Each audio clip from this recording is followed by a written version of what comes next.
Selamat malam, selamat kita bertemu lagi.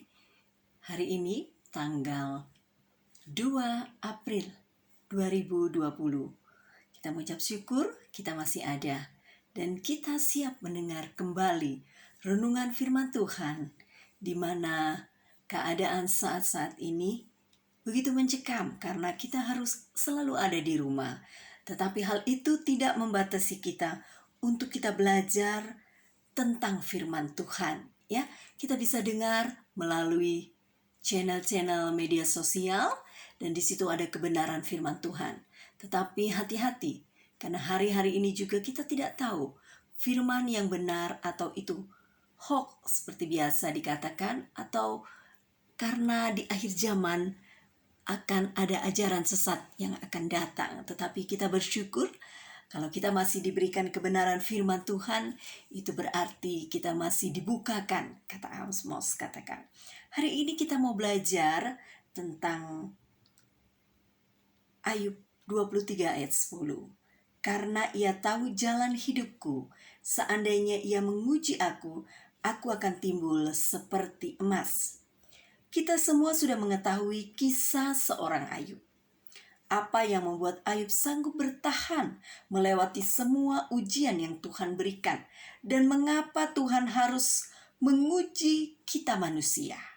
Apakah Tuhan kurang kerjaan jadi maunya memberi ujian atau tantangan kepada manusia? Tidak. Tidak pernah ada sesuatu hal apapun yang terjadi dalam hidup kita tanpa tujuan yang pasti. Penting juga untuk kita ingat bahwa apapun itu, baik maupun buruk sekalipun, tidak akan pernah menimpa kita sebelum desain atau lewat meja Tuhan dulu.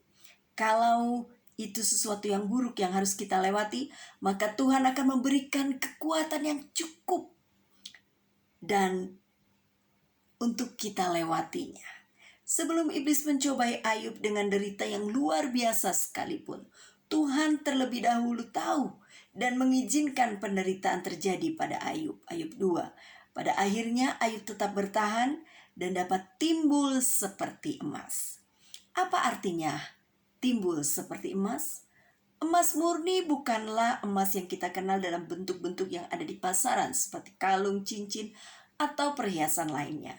Perhiasan-perhiasan yang terbuat dari emas biasanya sudah dicampur dengan logam lain sehingga berbentuk padat dan keras. Pure gold atau emas yang murni sebenarnya adalah logam yang lembut, berkilat, dan mudah ditempa karena punya sifat lentur. Proses untuk memurnikan emas dari materi-materi yang menempel pada emas adalah melalui proses pembakaran. Kumpulan tanah atau batu berisikan emas akan dibakar sehingga mencair. Di saat emas sudah mencair, berbagai macam kotoran seperti tanah, debu atau logam-logam lainnya yang melekat padanya akan timbul atau akan naik ke permukaan. Emas yang mencair akan mengendap di bagian bawahnya. Semua kotoran yang terlihat di bagian atas ini akan kemudian disapu bersih atau dibuang dari permukaan emas. Kotoran atau debu tanah dan lain-lain yang tercampur di dalam emas ini tidak akan keluar seluruhnya pada pemanasan pertama. Proses pembakaran atau pemanasan ini harus dilakukan berulang-ulang hingga akhirnya diperoleh emas yang benar-benar murni, bebas dari segala kotoran dan campuran logam lain. Nah, bagaimana kita tahu bahwa semua kotoran-kotoran yang mengurangi kadar kemurnian emas itu sudah dibersihkan atau sudah dikeluarkan? Kita akan tahu kalau emas sudah menjadi benar-benar murni ketika cairan emas ini dapat berkilat dan memberikan pantulan seperti kaca. We know it's pure gold when we can see the reflection of ourselves in it. Roma 5 ayat 1-5 katakan, sebab itu kita yang dibenarkan karena iman, kita hidup dalam damai sejahtera dengan Allah oleh karena Tuhan kita Yesus Kristus. Oleh Dia kita juga beroleh jalan masuk oleh iman kepada kasih karunia ini. Di dalam kasih karunia ini kita berdiri dan kita bermegah dalam pengharapan akan menerima kemuliaan Allah. Dan bukan hanya itu saja, kita malah bermegah juga dalam kesengsaraan kita. Karena kita tahu bahwa kesengsaraan itu menimbulkan ketekunan, dan ketekunan menimbulkan tahan uji, dan tahan uji menimbulkan pengharapan, dan pengharapan tidak mengecewakan, karena kasih Allah telah dicurahkan di dalam hati kita oleh Roh Kudus yang telah dikaruniakan kepada kita. Karena arti kata bermegah dalam bahasa Inggris dibilang to boast. Dan saya lebih senang terjemahan bahasa Inggris karena di sini dikatakan bahwa penderitaan atau ujian yang kita alami akan menghasilkan karakter kita. Kalau dalam terjemahan bahasa Indonesia biasanya menjadi tahan uji. Tetapi di dalam bahasa Inggris katakan menghasilkan karakter. Tuhan tidak terlalu peduli untuk membuat kita bahagia. Tuhan lebih peduli untuk membentuk karakter kita menjadi lebih baik, menjadi sama seperti Kristus. Karena ketika kita memiliki karakter yang baik dan tahan uji, maka apapun tantangan atau ujian atau cobaan dari iblis sekalipun, kita akan tetap tegar menghadapinya. Saudara rindu hal itu terjadi dalam kehidupan saudara? 1 Yohanes 2 ayat 6 katakan, barang siapa mengatakan bahwa ia ada di dalam Dia, ia wajib hidup sama seperti Kristus telah hidup. Ibrani 12 ayat 14, berusahalah hidup damai dengan semua orang dan kejarlah kekudusan, sebab tanpa kekudusan tidak seorang pun akan melihat Tuhan. Ketika kita berada di dalam sebuah ujian atau tantangan hidup, Alkitab berkata bahwa kita seharusnya bahagia akan hal itu. Kita harus bersyukur kalau kita sedang diuji oleh Tuhan. Pertama-tama karena bahwa oleh iman, we have been justified through Christ. Karena iman, Dialah Tuhan. Kita seolah-olah tidak pernah membuat dosa sama sekali. Oleh iman kita memiliki kekuatan yang besar di dalam Yesus. Bagi saya ketika saya mulai diuji, baik ketika ada orang yang mengatakan hal yang tidak baik tentang saya atau menggosip tentang saya tahu di balik itu nantinya Tuhan akan nyatakan kuasanya dan akan ada sesuatu hal yang besar yang Tuhan mau kerjakan. Seperti pengertian to boast di atas. Saya harus bangga dan bahagia dengan apa yang terjadi. Saya harus melewati ujian ini agar saya bisa tahan uji dan mampu menghadapi ujian-ujian lain yang lebih besar lagi. Seperti emas yang terus dimurnikan, setiap kita juga akan terus dipanaskan dengan api sampai semua karakter yang buruk atau sifat-sifat kita yang tidak baik dan pikiran-pikiran kita yang tidak baik itu dipisahkan dari karakter sesungguhnya kita yang baik. Kita akan terus dipanaskan sampai ketika Tuhan melihat kita, Tuhan akan seperti melihat kepada emas murni.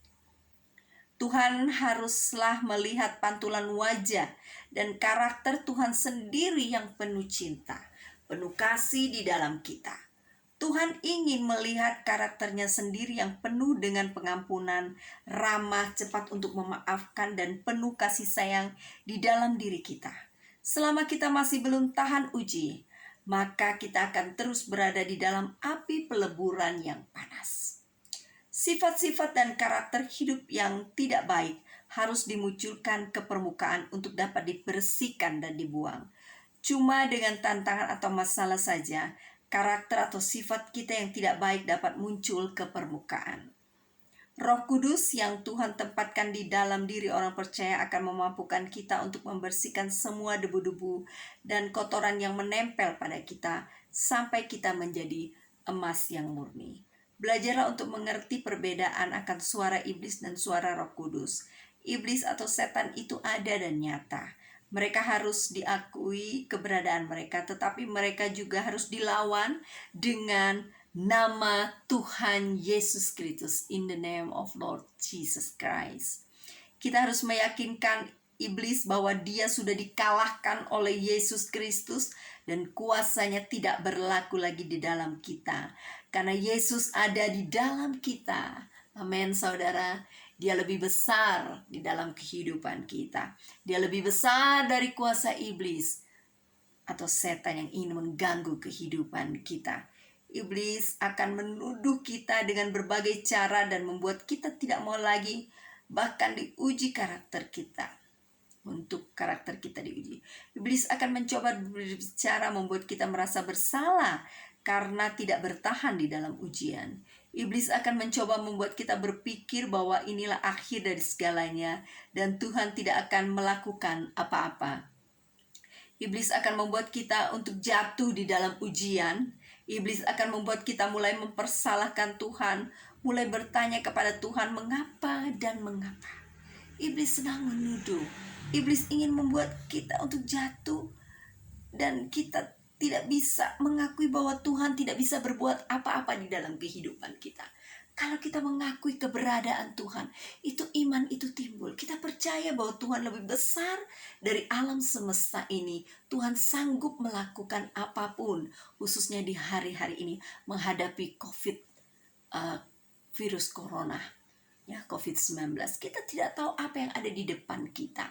Tetapi kalau kita lulus dalam ujian ini, maka kita akan lihat karakter kita. Ujian-ujian itu akan membuat kita semakin dekat dengan Tuhan. Ya, kita mulai kadang-kala timbul pertanyaan mengapa. Iblis ingin mengintimidasi kita. Iblis akan membuat kita menjadi marah dan membalas kejahatan dengan kejahatan. Dan semua hal yang nantinya justru tidak akan memberikan damai di dalam diri kita. Tetapi suara Roh Kudus akan menenangkan kita. Amin, saudara. Siapa yang saudara mau dengar hari-hari ini? Suara iblis yang mengintimidasi untuk kita jatuh, untuk kita tidak beriman, atau suara Roh Kudus yang akan menenangkan kita. Hanya dekat Allah saja aku tenang. Karena apa, saudara? Ada suara Roh Kudus yang menenangkan kita. Dan sama sekali tidak kita membahas mengapa kita gagal dalam ujian dan lain sebagainya. Roh Kudus akan terus memberi arahan bagaimana untuk memperbaiki kegagalan kita ketika tidak tahan dalam ujian. Berusahalah untuk lebih peka, mengerti akan suara Roh Kudus dengan memperdalam, membaca dan merenungkan Alkitab. Kita akan semakin mengerti suara Roh Kudus.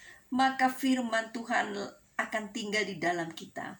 Firman Tuhan akan memampukan kita, ya.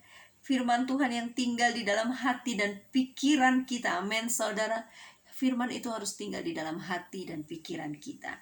Maka kita akan mampu untuk membedakan manakah suara Roh Kudus dan yang bukan dari Tuhan. Berbahagialah jika karaktermu diuji dan terus-menerus diuji. Lewatilah semua itu dengan penuh ketekunan sampai kamu dapat tahan uji terhadap apapun. Ada Yesus, ada Roh Kudus yang menuntun kita. Kita semua pada awalnya diciptakan sebagai sebuah emas murni. Ya, Tuhan mau berkaca di emas itu, ya. Dia melihat karakter Tuhan, ya. Dia melihat karakternya di dalam kita. Serupa dan segambar dengan Tuhan. Apabila dosa menutupi kemurnian Tuhan yang ada di dalam kita, ya. Be happy and proud when you face trial and tribulation. Know that God is working in you to make you a better person and to be more like Him. He created you to be more like Him, not like evil. Karena lagi kalau karakter kita sudah murni seperti Kristus dan tahan uji, maka apapun yang terjadi pada kita seperti Ayub, kita akan tekun sampai akhirnya.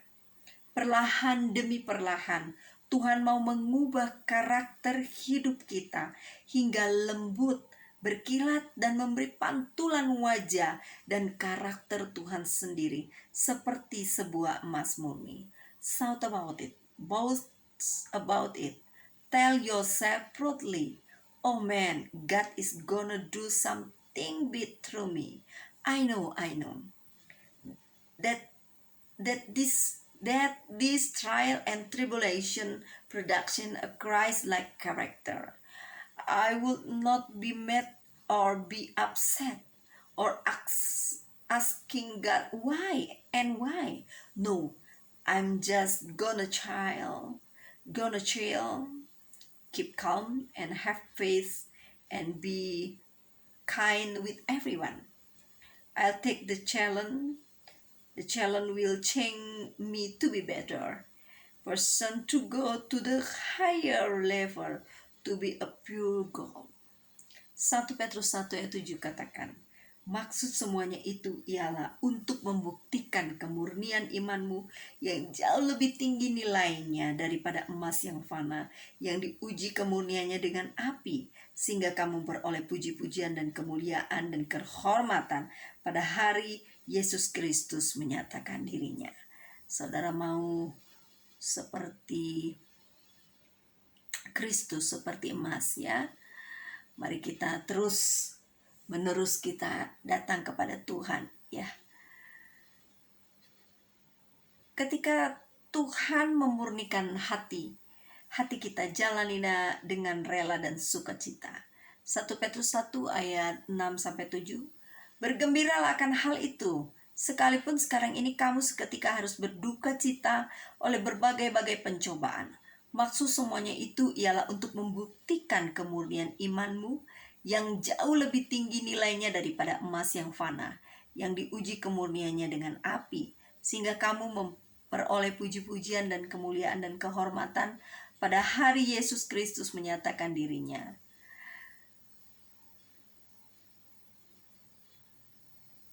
Tahukah bahwa Tuhan itu adalah perajin perak? Alkitab mengabarkan Dia sebagai Tuhan yang menguji hati kita. Dia mengatakan kepada kita di dalam kitab Wahyu, akulah yang menguji batin dan hati orang. Wahyu 2 ayat 23. Dia juga digambarkan sebagai seorang pemurni dan pembersih yang hebat. Dia yang terus-menerus menilik hati manusia dan yang membentuknya untuk diukir dan membuat kita menjadi sesuatu yang indah dan berharga. Apa sebenarnya yang Tuhan cari? Dia mencari hati yang dapat disebutkan secara unik sebagai miliknya sendiri. Satu yang ditangkap dan dimenangkan hanya dengan sebuah tatapan matanya. Dia rindu untuk menemukan hati yang penuh gairah seperti wanita Shulam yang dijelaskan dalam surat cinta Salomo. Kekasihku, kubukakan pintu, tetapi kekasihku sudah pergi lenyap. Seperti pingsan aku ketika ia menghilang. Ku cari dia, tetapi tak dapat kutemui. Kupanggil tetapi tak disahutnya. Dalam Kidung Agung 5 ayat 6. Dia terus-menerus menguji dan mencoba hati kita untuk melihat apakah kita akan setia kepadanya dan hanya kepadanya saja. Bisa kita visualisasikan di bengkel kerajaannya memakai celemek dan kacamata pelindung, sementara hati-hati menempatkan hati kita yang belum diuji jauh di dalam perapian batu api yang menyala-nyala. Proses melelahkan untuk memurnikan dan membersihkan hati akhirnya menghasilkan hati yang murni. Pada tahap akhir penempatan dan pembentukannya, hati kita sepenuhnya dibentuk olehnya. Dia melihat dengan seksama, memastikan bahwa pekerjaan pembakaran ini sangat teliti. Tidak ada yang akan dilewatkan. Dia mengambil beberapa saat untuk menghapus keringat dari keningnya atau air mata dari pipinya. Meskipun demikian, Tuhan menyadari bahwa proses itu sangat melelahkan dan terkadang menghancurkan. Jantungnya sendiri penuh dengan rasa sakit dan kesedihan yang mendalam, yang mengenal sepenuhnya apa yang ada di dalam ruang tersembunyi di mana tidak ada yang bisa melihat selain Dia. Di dalam Yeremia 17 ayat ke-9 katakan, betapa liciknya hati, lebih licik daripada segala sesuatu. Hatinya sudah membatu. Siapakah yang dapat mengetahuinya?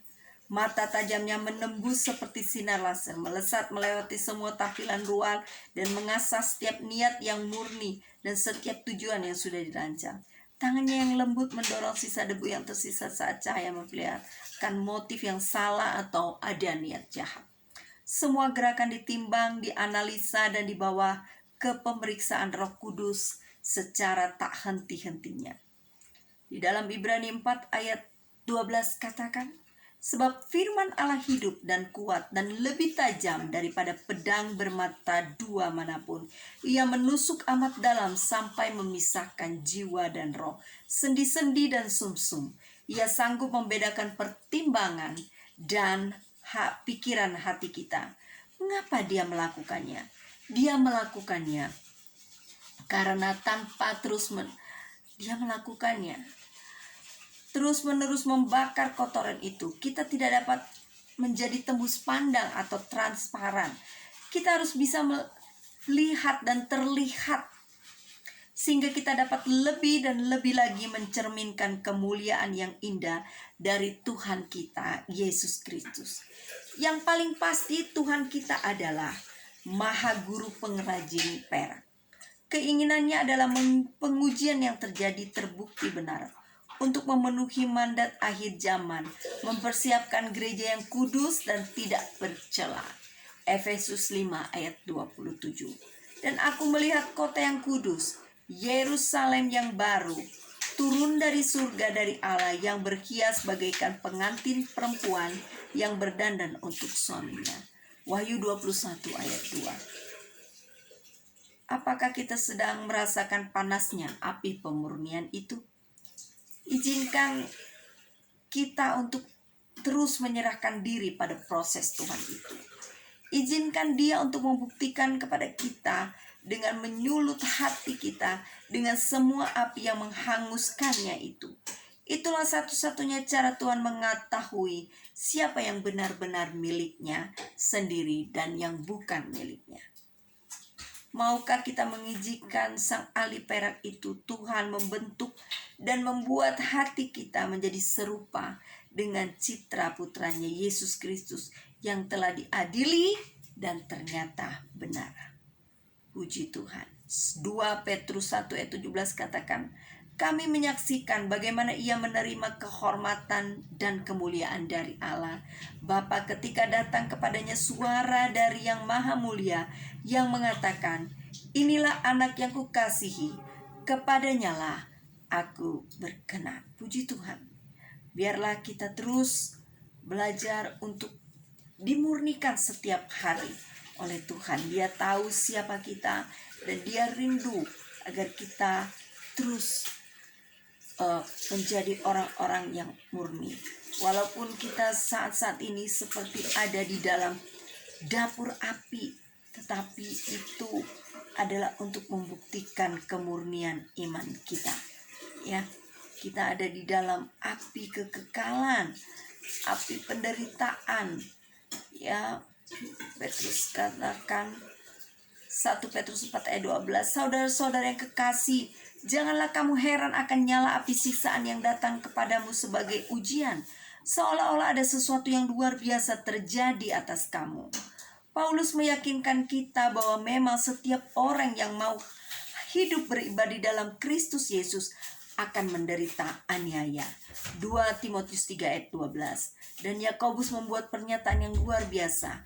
Yakobus 1 ayat 2-3 katakan, saudara-saudaraku, anggaplah sebagai suatu kebahagiaan apabila kamu jatuh ke dalam berbagai-bagai pencobaan, sebab kamu tahu bahwa ujian terhadap imanmu itu menghasilkan ketekunan. Dalam terang hal-hal ini banyak yang pernyataan yang serupa. Kita harus mengakui bahwa ada berkat misterius terkait dengan pencobaan dan penderitaan. Yakobus mengindikasikan bahwa mereka mengembangkan karakter yang akan menandai orang-orang yang akan menjadi kandidat kerajaan. Dalam Wahyu, para orang kudus digambarkan dengan perkataan ini.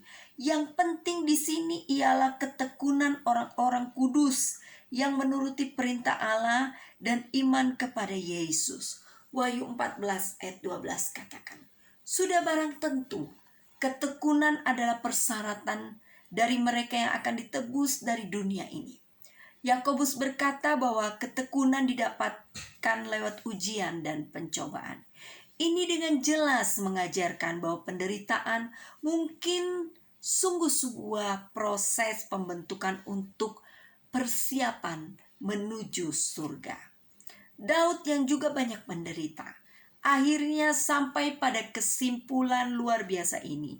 Dalam Mazmur 119 ayat 71 katakan bahwa aku tertindas itu baik bagiku, supaya aku belajar ketetapan-ketetapanmu.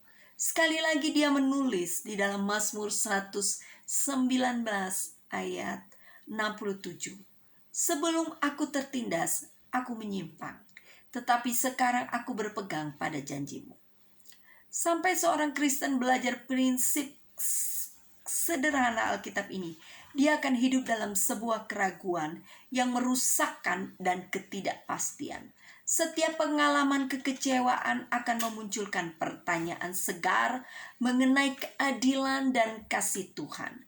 Banyak orang Kristen mempunyai pandangan kekanak-kanakan bahwa karena kita telah menerima Yesus dan dia mengasihi kita, maka dari itu dia akan memakai kuasanya yang perkasa untuk membawa kita jauh dari setiap rasa sakit dan ujian. Nah, itu namanya pikiran kanak-kanak. Ya. Kitab Inspirasi menyatakan bahwa justru karena dia mengasihi kita, dia seringkali mengizinkan kita melewati api penderitaan. Kenapa dia melakukannya? Karena dia melihat inilah satu-satunya jalan untuk mempersiapkan kita hidup bersamanya untuk kekekalan. Tuhan sebenarnya menjawab doa-doa mereka yang meminta pemurnian hidup. Saat kita berdoa kepada Tuhan untuk membuang dosa dari kehidupan kita, kita harus siap untuk menerima metodenya guna menyelesaikan pekerjaan. Ujian penggilingan tampaknya menjadi bagian mesin yang membawa pengaruh bagi penyucian. Adalah sangat mungkin bahwa semakin banyak orang Kristen telah kehilangan iman mereka karena masalah ini dibandingkan hal lainnya. Setiap pendeta telah terjaga dan berdoa bersama jemaatnya yang menderita seiring mereka bergumul dengan kenapa sungai-sungai yang mereka harus lewati mengering. Orang Kristen yang paling suci dapat lulus dari rasa kaget atau duka saat orang yang mereka kasihi diambil kematian. Tetapi mereka dapat bersiap sebelumnya sehingga iman mereka tidak pudar akibat stres kehilangan. Rahasianya adalah untuk beristirahat pada janji Tuhan. Tuhan tidak akan mengizinkan sebuah situasi terjadi yang tidak memberikan kebaikan kepada kita. Ini memerlukan iman, tetapi tidak susah untuk mempercayai Dia yang telah mati bagi kita.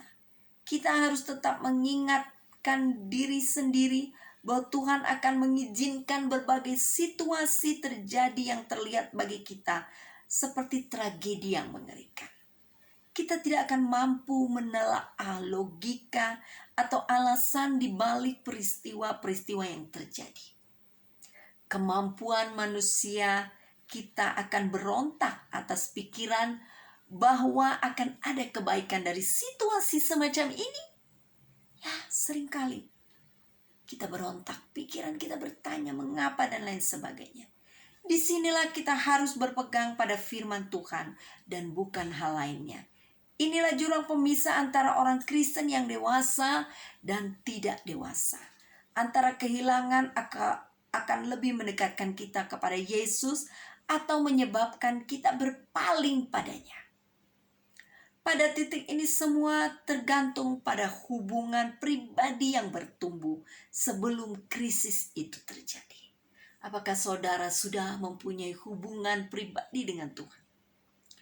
Mereka yang memahami dan menerima prinsip bahwa kasih Tuhan tidak akan mengizinkan pencobaan apapun menimpa yang tidak akan memberi kebaikan terbaik bagi kita.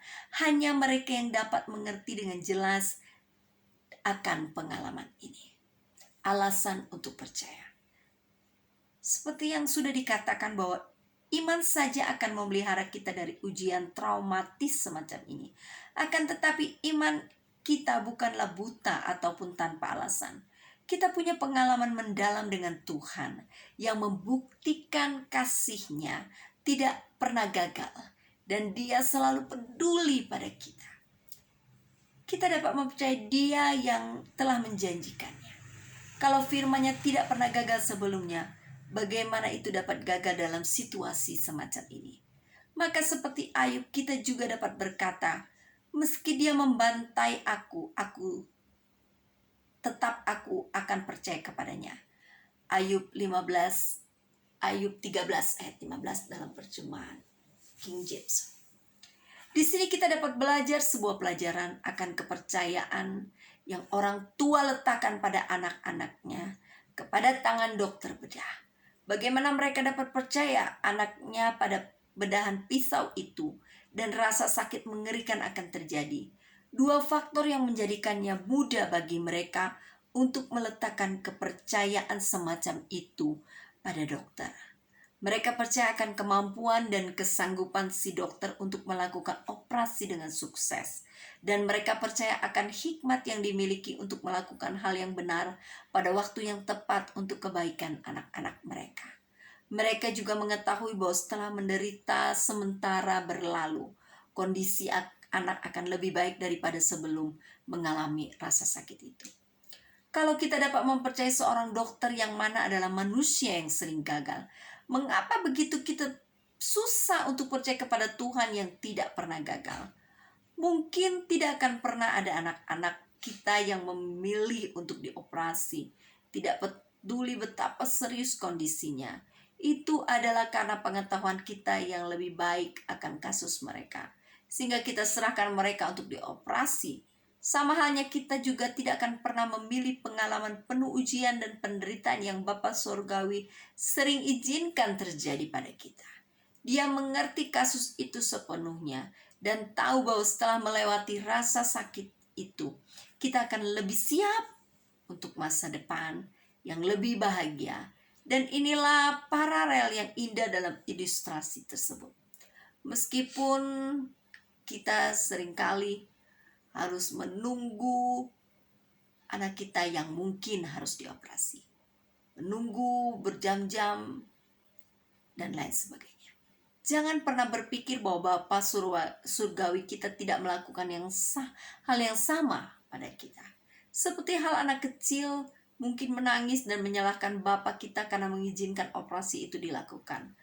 Dan seperti halnya orang tua, manusia kita, Tuhan harus berduka karena Dia tidak tahu cara mengkomunikasikan alasannya, meletakkan kita pada rasa sakit itu. Sama mustahilnya bagi kita untuk mengalami keputusan Tuhan bagi hidup kita, seperti anak-anak mencoba mengerti keputusan kita bagi mereka. Ya, itulah yang terjadi di dalam Wahyu berlimpah untuk melihat izin misterius Tuhan. Meskipun menyakitkan hal-hal itu, hanya saat kita bertemu Yesus muka dengan muka dan bercakap-cakap dalam keabadian, kita dapat bersyukur padanya karena mengizinkan segala sesuatu terjadi sedemikian rupa. Ya, kita dapat memandang ke belakang beberapa pengalaman yang kita lewati. Mungkin banyak kekecewaan di masa lalu dan mengenali bagaimana mereka merubah karakter atau arah kehidupan kita di masa yang akan datang, ya. Perubahan signifikan pada peristiwa-peristiwa yang mengecewakan tersebut dapat membuat kita harus ke arah yang berlawanan. Kita seringkali gemetar memikirkan bagaimana kehidupan kita sekarang seandainya Tuhan tidak izinkan pengalaman yang pahit menimpa kehidupan kita. Kita dipilih dari kekekalan. Kalau memang pengalaman keras penting untuk mempersiapkan kita memasuki surga, maka hal-hal itu seharusnya dilihat sebagai bagian dari rencana besar pilihan Tuhan untuk keselamatan kita. Di dalam Yesaya 48 ayat 10 katakan, "Sesungguhnya aku telah memurnikan engkau, namun bukan seperti perak, tetapi aku telah menguji engkau dalam dapur kesengsaraan." Sungguh sebuah perbedaan akan terlihat dalam sikap kita kalau kita dapat melihat penderitaan sebagai suatu tanda pilihan spesial Tuhan bagi kita agar dapat meluangkan kekekalan bersama dengannya. Dia mengasihi kita sebelum kita dilahirkan. Dan menurut Paulus dalam Efesus 1 ayat 4 katakan, sebab di dalam Dia Tuhan telah memilih kita sebelum dunia dijadikan, supaya kita kudus dan tak bercacat di hadapannya. Dapatkah kita berpikir kenyataan menarik dari kebenaran itu? Di mana pandangan Tuhan berdiam dari kekekalan, melewati masa waktu yang tidak terkira itu, hikmat ilahi sedang menyempurnakan sebuah rencana detail untuk keselamatan utama dan penyucian kita. Kita harus tunduk kepadanya. Dia tentunya hanya akan melakukan apa yang telah diputuskannya penting untuk membawa rencananya bagi hidup kita.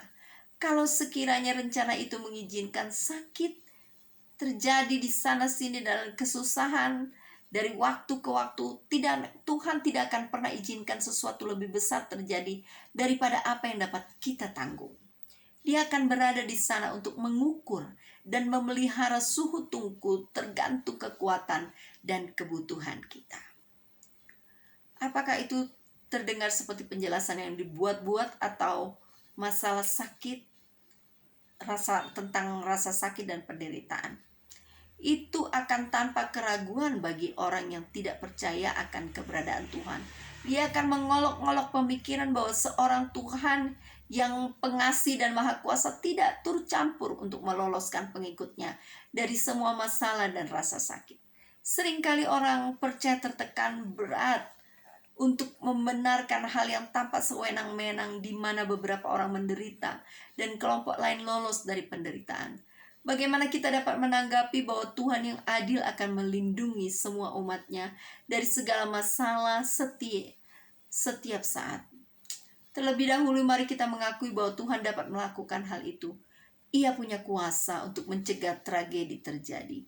Ia dapat mengutus para malaikatnya dan Roh Kudus untuk mengesampingkan hukum sebab akibat dalam hidup semua orang Kristen.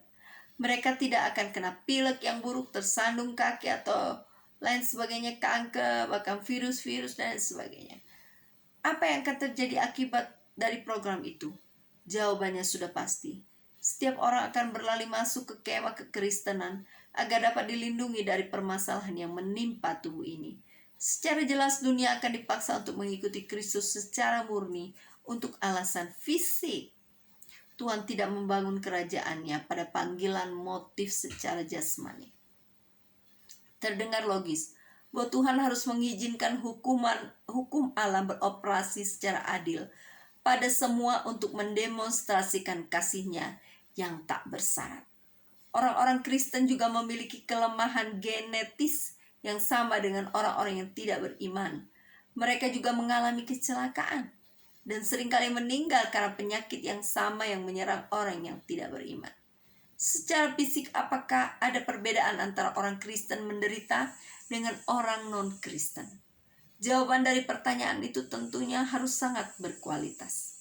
Tuhan menyatakan ketidaktimpangan dalam caranya mengizinkan hukum alam untuk mengaruhi setiap manusia. Perbedaan manapun yang ada haruslah berdasarkan respon pribadi daripada perbedaan apapun yang Tuhan buat di antara kategori atau kelas. Inilah cara lain mengatakan bahwa tidak ada seorang pun dunia dapat mencegah masalah datang menimpa hidupnya. Tetapi mereka akan memutuskan apa yang masalah tersebut lakukan pada hidupnya setelah itu terjadi. Umat Kristen menghadapi permasalahan dengan berserah pada kehendak Tuhan dan berdoa untuk Roh Kudus untuk beroleh manfaat dari apapun yang Tuhan izinkan terjadi.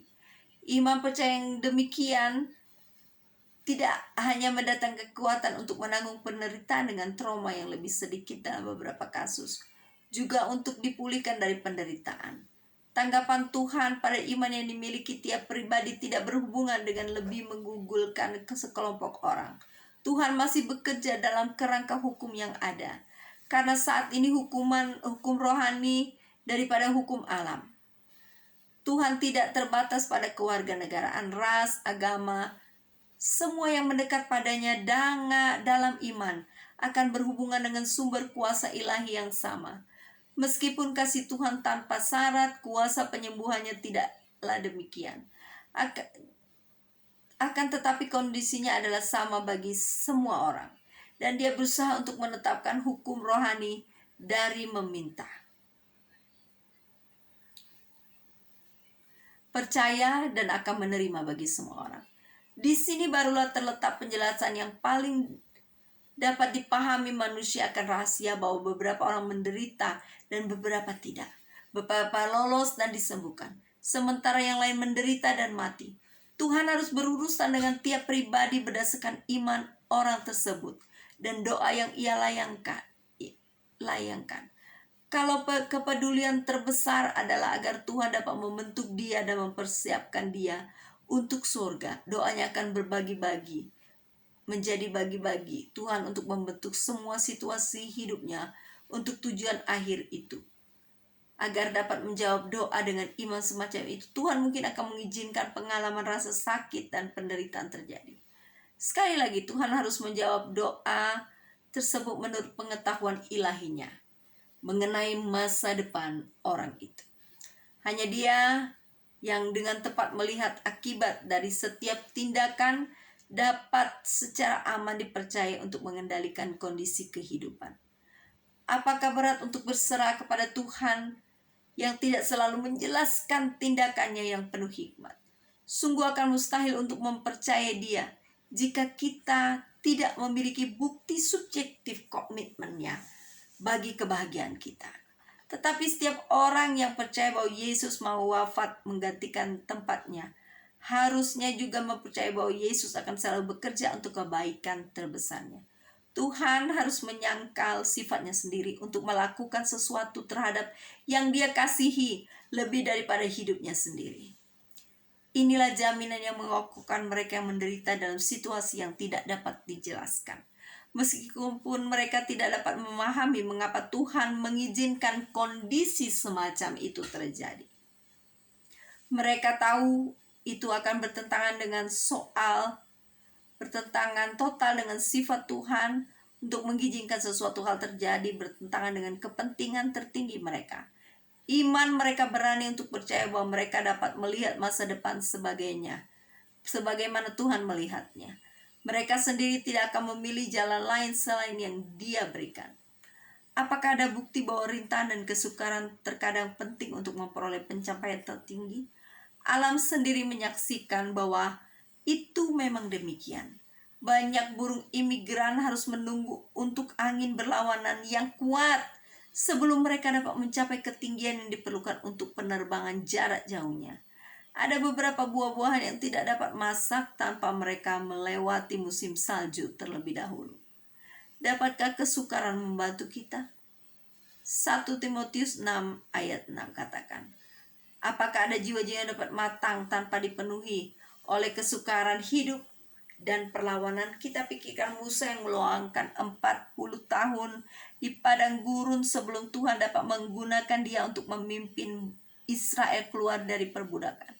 Kita mungkin takjub akan tahun demi tahun bagaimana Yohanes di Pulau Patmos sebelum dia menjadi penulis kitab Wahyu, dan pengalaman Paulus di penjara, disiksa sebelum dia dapat menulis.